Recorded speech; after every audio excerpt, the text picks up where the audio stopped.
You optimized for sedation, for things that make life easier by making you feel less. You've already paid the cost and you're still paying it. It usually starts with discomfort, not a crisis, not a breakdown, just friction. Restlessness, boredom, noise, a sense that something needs to be handled. Sometimes it's a tired parent and a restless child. Sometimes it's an adult alone on a couch after a long day. Sometimes it's you standing in line, waiting, feeling that itch to fill the silence. And then there's a screen, a phone, a tablet, something glowing. The discomfort softens, the noise quiets, the moment passes. For a moment, the problem is solved, and that's important to say out loud. This isn't laziness, it isn't neglect, it isn't weakness. It's fatigue, it's overload, it's survival. Screens work because they remove friction. They give relief without asking anything back. And relief like that always asks for more later. And in the short term, that feels like a gift. But the danger isn't that it fails, the danger is that it works. Here's the trade most people never notice. When you hand discomfort to a screen, you don't just remove noise, you purchase silence. And you purchase it by deferring effort. The friction disappears, the moment smooths out, nothing has to be learned right now. But something important gets quietly outsourced. Self-regulation, attention, the ability to sit inside discomfort without immediately escaping it. That work doesn't vanish. It just gets handed off to something external. And that's the key distinction most conversations miss. Screens don't calm people. They replace the work of learning how to calm yourself. That applies to children. It applies to adults. It applies to anyone who reaches for stimulation the moment friction appears. This isn't a moral argument. Screens aren't evil. Technology isn't the villain. The issue is displacement. Every time friction is removed, short-term pain goes down, but the capacity to handle pain later goes down with it. Relief now, weakness later. That's the pattern. You feel better in the moment and less capable over time. And because the relief works immediately, the cost stays invisible until the moment arrives when comfort isn't enough anymore and there's nothing underneath it. There was a time when friction did most of the work for us, long afternoons with nothing scheduled, no notifications, no instant relief. Just time and boredom and that low-grade irritation of not knowing what to do next. So you made something up. You wandered, you poked at things, you annoyed your siblings, you argued over rules to a game that didn't exist 5 minutes ago.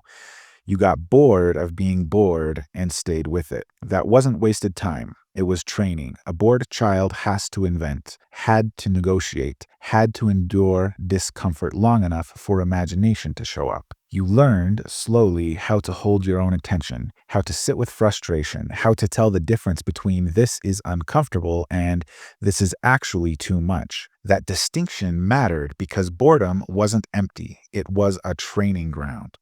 Those small, ordinary moments built something internal, structure you didn't notice while it was forming, but relied on later when life demanded more of you. And here's the part that we rarely think about. That structure isn't permanent. That structure didn't come from comfort. It came from resistance, from friction, from being asked to stay present when nothing was entertaining you. And when those moments disappeared, nothing meaningful replaced them. No screen teaches patience. No feed builds imagination. No algorithm trains self-regulation. They don't develop capacity. They interrupt its formation. And even if you built that capacity once, it can erode when you stop asking anything of it. So when you remove the training, you don't get peace, you get fragility. This is where the timeline matters. Children don't stay children. They grow up. Structure fades. Expectations rise. The world starts asking for things that were never fully trained. Focus, patience, emotional regulation, the ability to stay with difficulty without immediately escaping it. And when those capacities were outsourced early, they don't suddenly appear on demand. What shows up instead is friction intolerance. Small obstacles feel overwhelming. Waiting feels unbearable. Effort without immediate reward feels pointless. Attention collapses under strain, not because the task is impossible, but because the muscles for sustaining it were never fully built. And this doesn't stop at childhood. You see it mirrored everywhere in adulthood. The phone comes out at the first hint of boredom, at the first pause in conversation, at the first moment of emotional discomfort. Hard conversations get delayed. Difficult work gets avoided. Anything without an instant payoff gets quietly pushed aside, not out of laziness, out of capacity. This is the part that's easy to misunderstand. People assume this is a moral problem, a discipline problem, a motivation problem. It isn't. It's developmental. What was never trained can't be reliably accessed later. What was outsourced early doesn't magically appear in adulthood, so adults feel overwhelmed by lives that aren't actually more demanding, just less padded. They feel fragile in situations that require sustained attention, delayed gratification, or emotional endurance.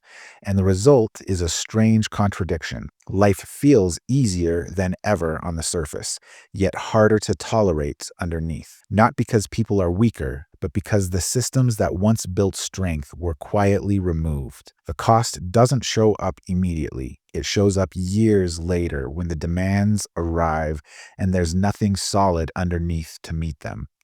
This pattern doesn't stop at the level of individuals. Once you see it, you start to recognize it everywhere. Families optimize for peace in the house. Schools optimize for manageability in the classroom.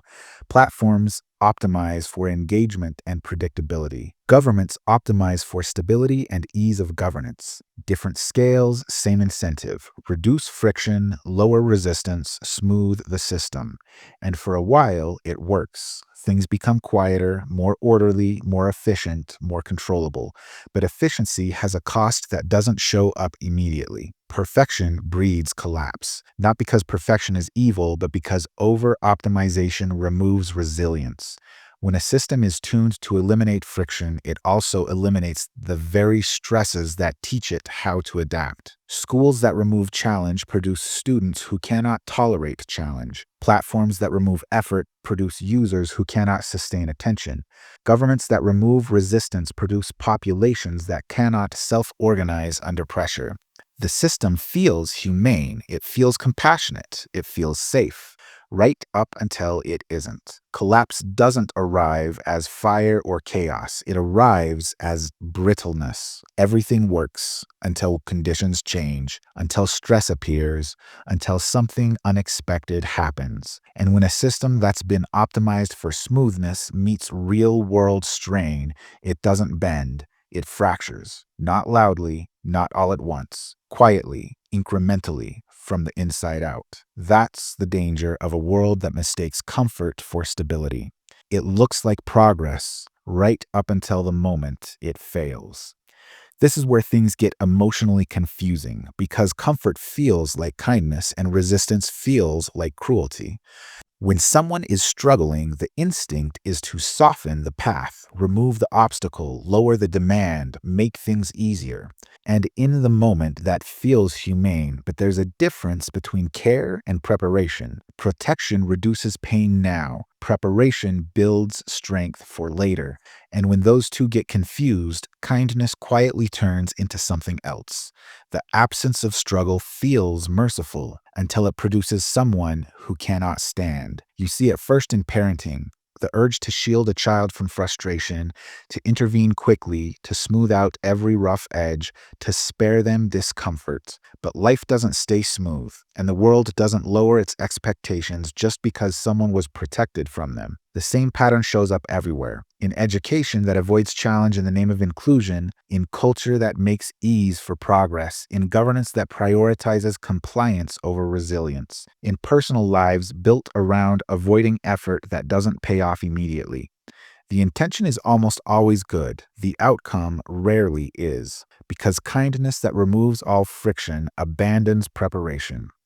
It leaves people calmer in the moment and weaker when it matters, not because they failed, but because they were never given the chance to build the strength that friction quietly provides. So this isn't about guilt, and it isn't about blame, and it isn't nostalgia for some imagined past. It's about noticing a pattern. The most dangerous drug isn't a substance, it's comfort seeking. It's the constant optimization for less friction, for easier paths, for relief without effort. Screens are just one delivery mechanism, one symptom, one of the most efficient ways this drug reaches us. The real question isn't whether technology is good or bad. It's what kind of strength we are quietly trading away every time we choose ease over capacity. Because this pattern doesn't stop at childhood, it doesn't stop at parenting, it scales from homes to schools, from platforms to institutions, from personal habits to entire societies. And when systems optimize for comfort instead of resilience, they don't collapse all at once. They soften, they numb, they weaken quietly at first, and by the time it's obvious, the strength it takes to resist is already gone.